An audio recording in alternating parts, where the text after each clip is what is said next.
Voilà. Bonjour tout le monde. La dernière fois, on est arrivé au QCU 30. QCU 30. Pour un atome dans son état fondamental, la configuration électronique correcte est. Premièrement, c'est quoi un atome dans son état fondamental? Que ça veut dire un atome dans son état fondamental?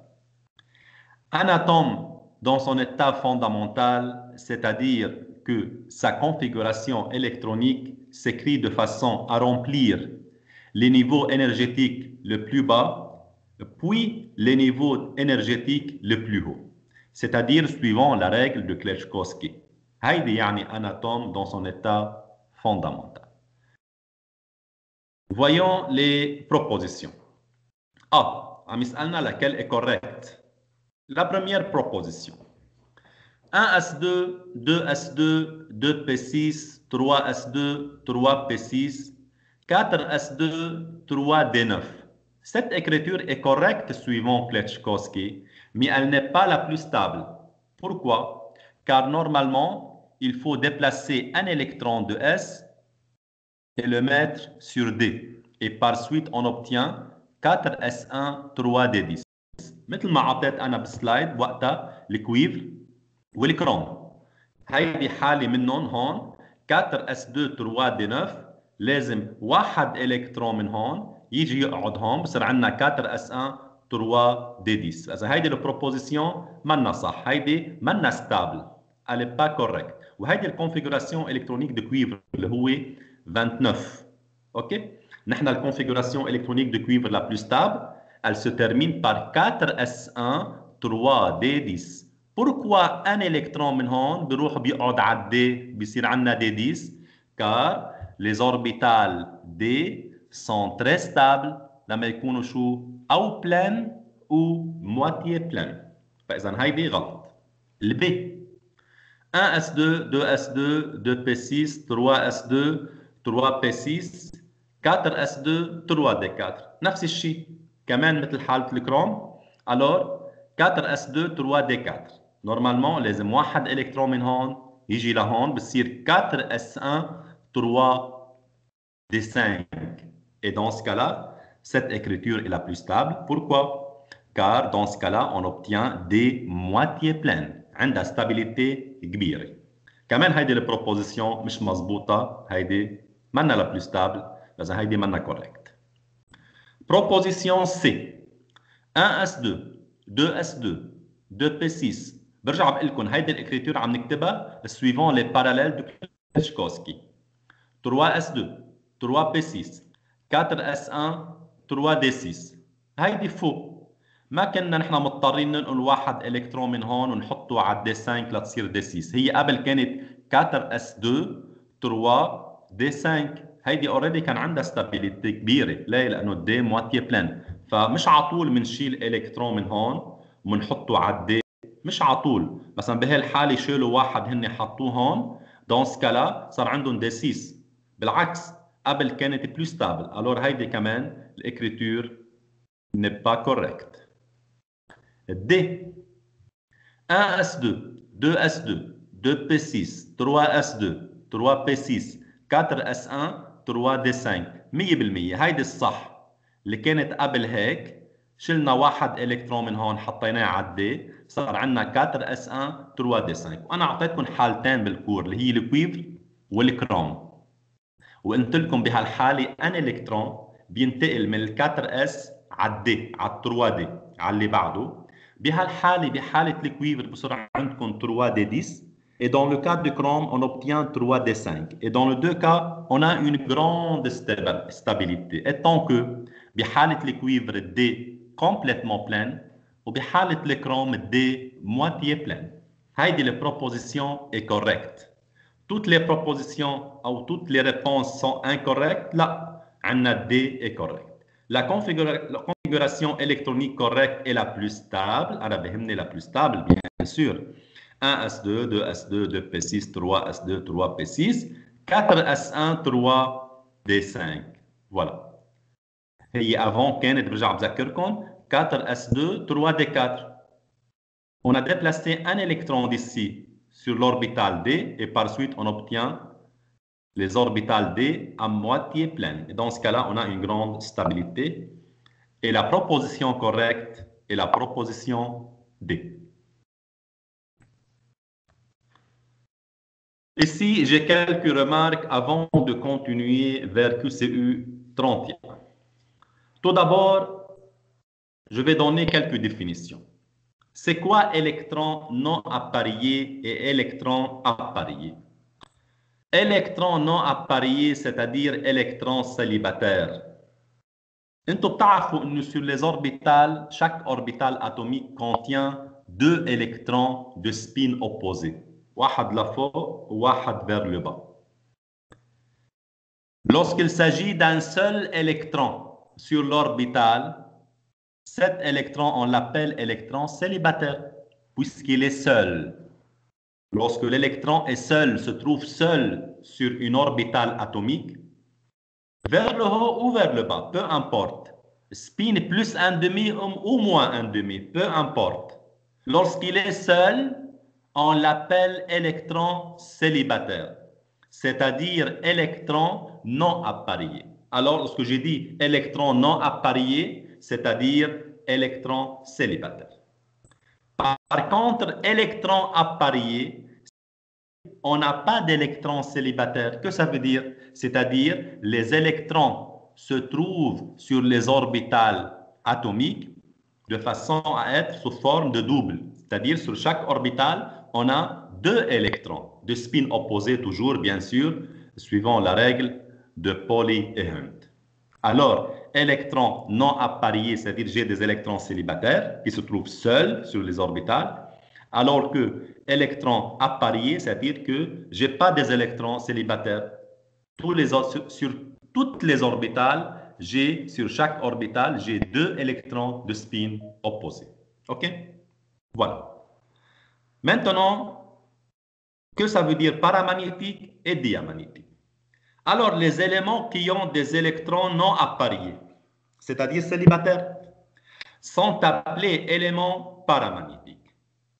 Dans les atomes ou dans les éléments chimiques qui contiennent des électrons célibataires ou non appariés, dans ce cas-là, on les appelle paramagnétiques. Alors que dans les éléments où tous les électrons sont appariés, c'est-à-dire je n'ai pas des électrons célibataires, dans ce cas-là, on les appelle diamagnétiques. Alors, électrons non appariés, c'est-à-dire électrons célibataires. Électrons appariés, je n'ai pas d'électrons célibataires. Les électrons se trouvent pardouillés sur chaque orbital atomique de spin opposé, bien sûr. Maintenant, les éléments qui contiennent des électrons non appariés, on les appelle paramagnétiques. Et les éléments dans lesquels tous les électrons sont appariés, on les appelle diamagnétiques. Maintenant, paramagnétique et diamagnétique, dans quel sens?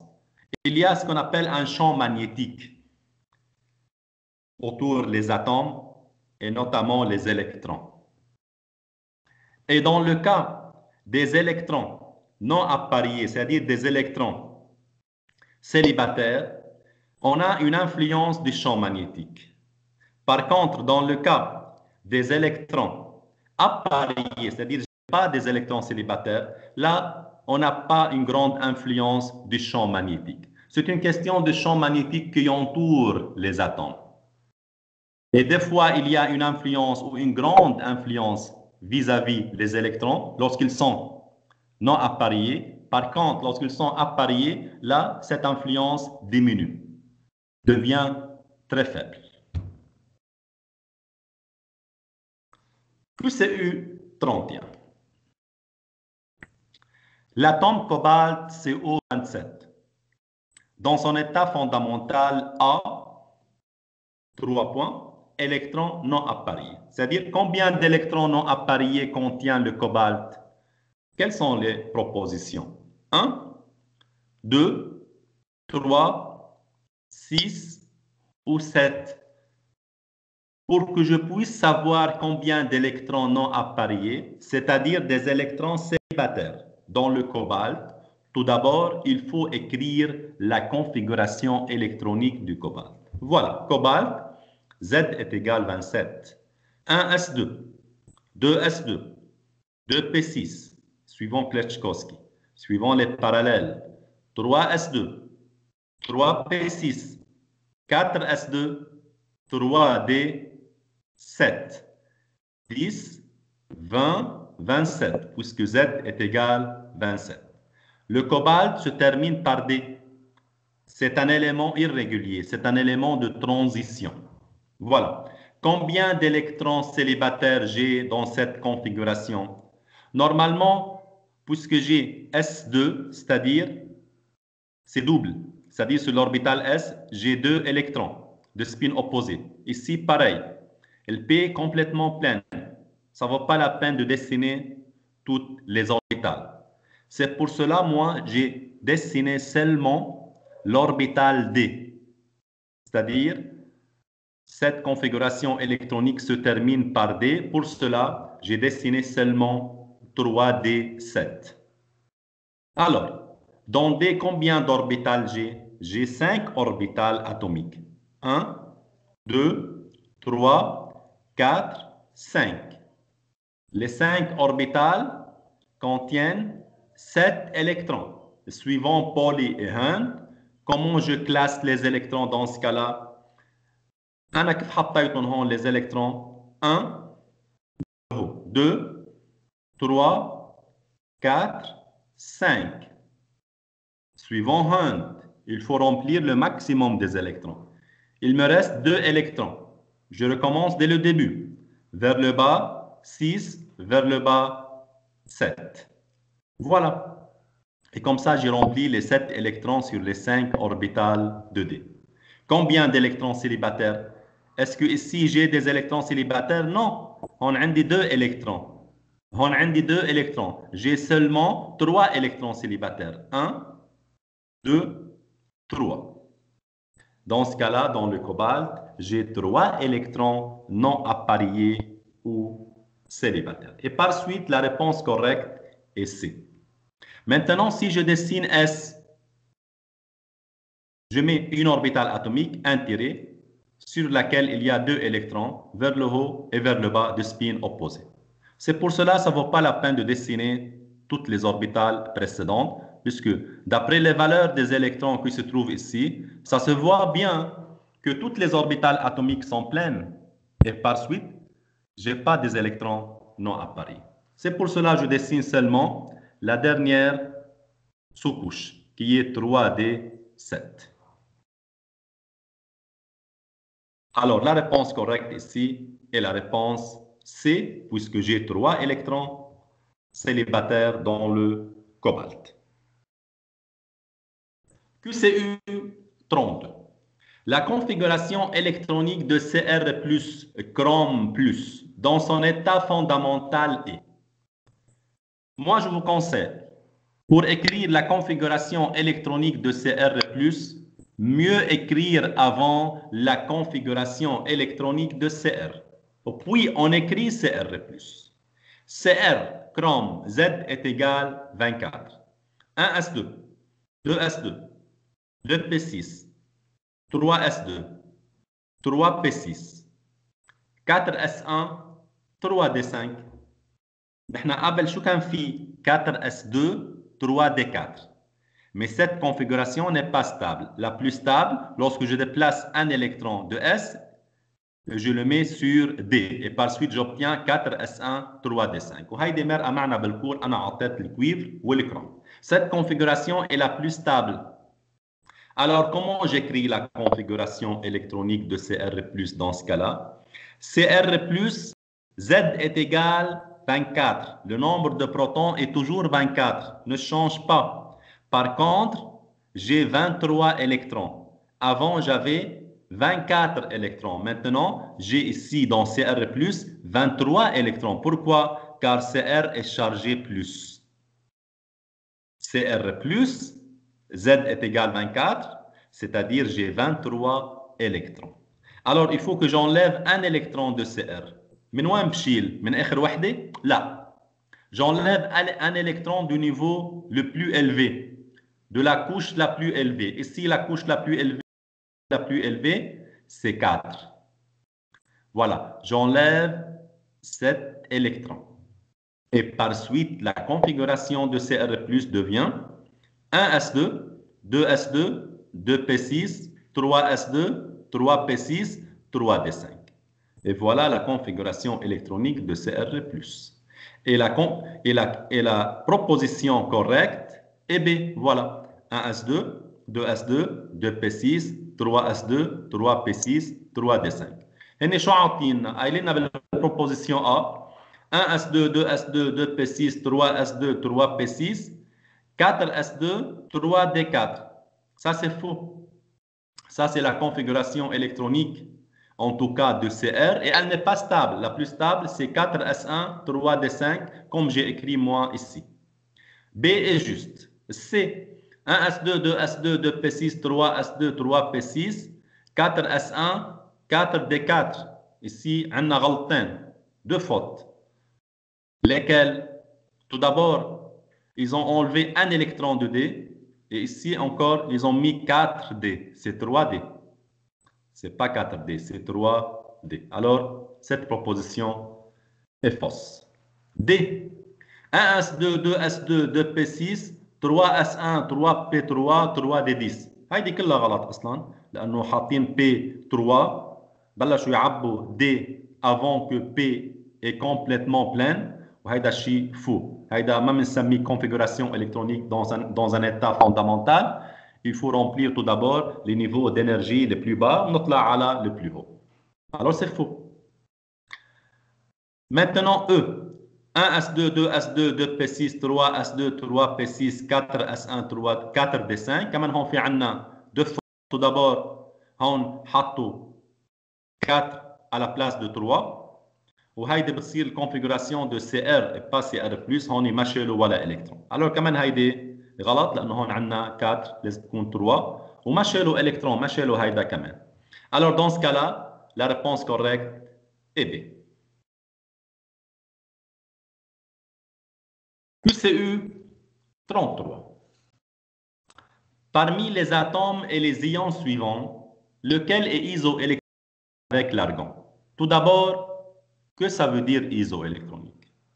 Isoélectronique, c'est-à-dire même nombre d'électrons. Lorsqu'il s'agit de deux atomes qui possèdent même nombre d'électrons, dans ce cas-là, on les appelle isoélectroniques. Il faut comparer entre Cl-, Mg, P, K et Ce. C'est le cérium. Voilà. Je commence tout d'abord avec l'argon, car il nous demande lequel est isoélectronique avec l'argon. L'argon, c'est AR18. نحن بنعطيكم الزد او بيكون معكم التابلو بريوديك، على طول بيكون معكم التابلو بريوديك. AR18 c'est-à-dire 18 électrons. Cl-, Z17, puisque c'est moins, alors 18 électrons. 17 plus 1, 18 électrons. Mg12, 12 électrons. Phosphore P15, 15 électrons. K19, potassium, plus 18 électrons, puisque c'est plus. Ce58, c'est 58 électrons. Alors ici, l'argon, c'est 18 électrons, comme Cl- et comme K+. Que Cl- et K+ sont isoélectroniques. Il n'est pas isoélectronique avec le Mg puisque j'ai 12 électrons. Avec le phosphore, j'ai 15 électrons. Avec le Ce, j'ai 58 électrons. Pour cela, l'argon est isoélectronique seulement avec Cl- et K+, puisque le nombre des électrons est la même. Dans l'argon, j'ai 18 électrons.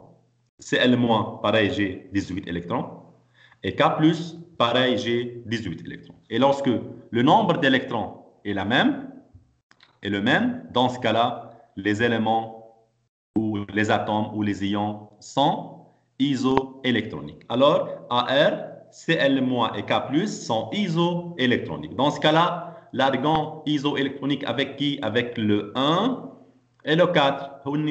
Avec 1 seulement, Cl-, Avec 1 et 4, Cl- et K+, et ça c'est la réponse correcte, oui, avec Cl- et K+. Avec 4, c'est-à-dire K+, seulement, non. Avec Cl- et K+. Avec 2, 3 et 5, non. Aucune réponse. J'ai trouvé une réponse. C'est la réponse B. AR est isoélectronique avec 1, c'est-à-dire avec Cl- et K+, puisque possède même nombre d'électrons. 18, 18, 18. Et la réponse correcte est la réponse B.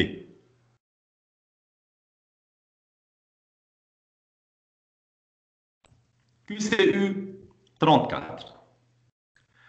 Un atome de manganèse à l'état fondamental Mn25 a 3 points, électrons non appariés et il est diamagnétique ou paramagnétique. Alors, l'atome de manganèse, combien d'électrons non appariés il y a dedans? C'est-à-dire, il contient combien d'électrons célibataires? Et par suite, il est para ou dia? J'ai déjà donné les définitions. Lorsque l'atome contient d'électrons non appariés, c'est-à-dire célibataires, il est paramagnétique. Lorsque l'atome ne contient pas d'électrons non appariés, c'est-à-dire tous les électrons sont appariés, dans ce cas-là, il est diamagnétique. Tout d'abord, pour savoir le nombre d'électrons non appariés, c'est-à-dire le nombre d'électrons célibataires dans Mn, il faut écrire tout d'abord la configuration électronique de Mn. Mn, Z est égal 25. 1s2, 2s2, 2p6, 3s2, 3p6, 4s2, 3d5, 10, 20, 25. Z est égal 25. Se termine par D, c'est un élément de transition irrégulier. Voilà. Voilà combien d'électrons célibataires j'ai. Comme j'ai déjà dit, normalement, je dessine le dernier sous-couche. Puisque ici, j'ai 1s2, 2s2, 2p6, 3s2, 3p6, 4s2, ça se voit bien que toutes les orbitales atomiques sont pleines de spins opposés. Et là, je n'ai pas des électrons non appariés, c'est-à-dire célibataires. Par exemple, 4s2, si je dessine 4s2, j'ai une orbitale atomique sur laquelle j'ai deux électrons de spin opposés. Par suite, je n'ai pas d'électrons célibataires, je n'ai pas d'électrons non appariés. Pareil, si je souhaite dessiner 3p6, P contient 3 orbitales atomiques. Et j'ai 6 électrons, c'est-à-dire les 3 orbitales atomiques sont pleines. Et chaque orbitale contient 2 électrons de spin opposés. Alors, je n'ai pas d'électrons non appariés. Pareil pour 3s2. C'est pour cela, moi, je dessine seulement 3 D contient orbital atomique. Tiré 2, 3, 4, 5. Voilà. J'ai 5 électrons. Comment je remplis? Sur chaque orbitale, je mets un électron. De façon à ce que les 5 électrons aient du même spin parallèle. Soit vers le haut, soit vers le bas. On a un électron vers le haut, 2, 3, 4, 5. Je peux les mettre vers le bas sans aucun problème. Vers le bas, vers le bas, vers le bas, vers le bas et vers le bas. Combien d'électrons célibataires j'ai? J'ai 5. Alors j'ai 5 électrons non appariés. 1, 2, 3, 4, 5. Et par suite, le Mn est para ou diamagnétique. Il est paramagnétique ou diamagnétique. Puisque l'élément de Mn contient des électrons non appariés. Dans ce cas-là, on l'appelle élément paramagnétique. Alors, 5 électrons est paramagnétique. On va regarder ensemble les propositions. 0 diamagnétique, non. 2 diamagnétique, non. 3 paramagnétique, c'est faux. 5 paramagnétique, oui. Cette proposition est correcte. J'ai 5 électrons non appariés et il est paramagnétique. 7 électrons paramagnétiques, non, c'est faux. C'est 5 électrons paramagnétiques. La proposition correcte est D. QCU 35. Combien d'électrons non appariés dans un atome de Cr dans son état fondamental? C'est la même question. Il faut chercher le nombre d'électrons non appariés, c'est-à-dire les électrons célibataires. Dans quel atome? Dans Cr24. Cr24. Z est égal à 24.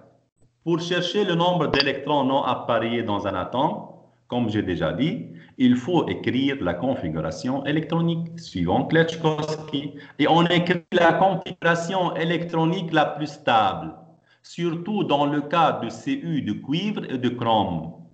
Ici, il s'agit de Cr, Z est égal à 24. 1s2, 2s2, 2p6, 3s2, 3p6, suivant Kleczkowski. 4s1, 3d5. C'est la configuration électronique la plus stable. Avant, c'était 4s2, 3d4. Elle n'est pas stable. Un électron se déplace de S vers D, elle devient 4s1, 3d5. C'est la configuration électronique la plus stable du chrome. Et là, dans ce cas-là, il faut que je dessine quoi ici? Il faut que je dessine 4s1 et 3d5. Pourquoi j'ai dessiné cette fois-ci 4s1 et avant, je n'ai pas dessiné 4s2, 4. Avant, dans Mn 4s2, il y avait une orbitale ici sur laquelle il y a deux électrons de spin opposé. Je n'ai pas des électrons non appariés.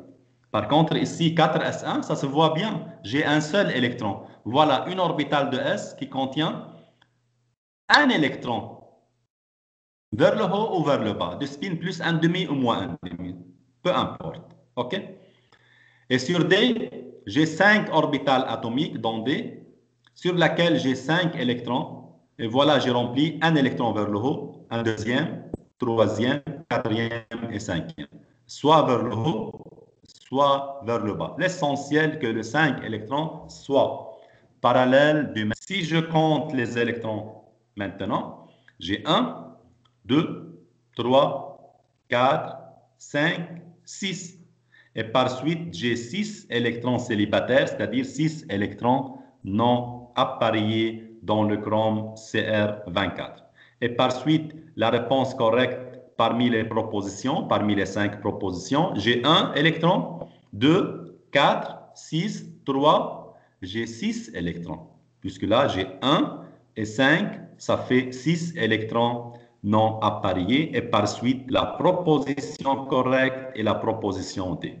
Encore une fois, pourquoi je n'ai pas dessiné P6, S2, P6 ici, S2, 1, S2? Car ça se voit bien que les orbitales atomiques ici sont complètement pleines. Et par suite, je n'ai pas des électrons célibataires, je n'ai pas des électrons non appariés. Ici, ça se voit que S1, j'ai un seul électron célibataire. Ici, j'ai 5 électrons célibataires. Par suite, j'ai 6 électrons non appariés dans le chrome. Alors, la proposition correcte est la proposition D. QCU 36. Laquelle parmi les propositions suivantes, celle qui décrit mieux la configuration de l'état fondamental de l'atome de phosphore P15? Pour que je puisse choisir parmi les 5 propositions, il faut que j'écris la configuration électronique de phosphore.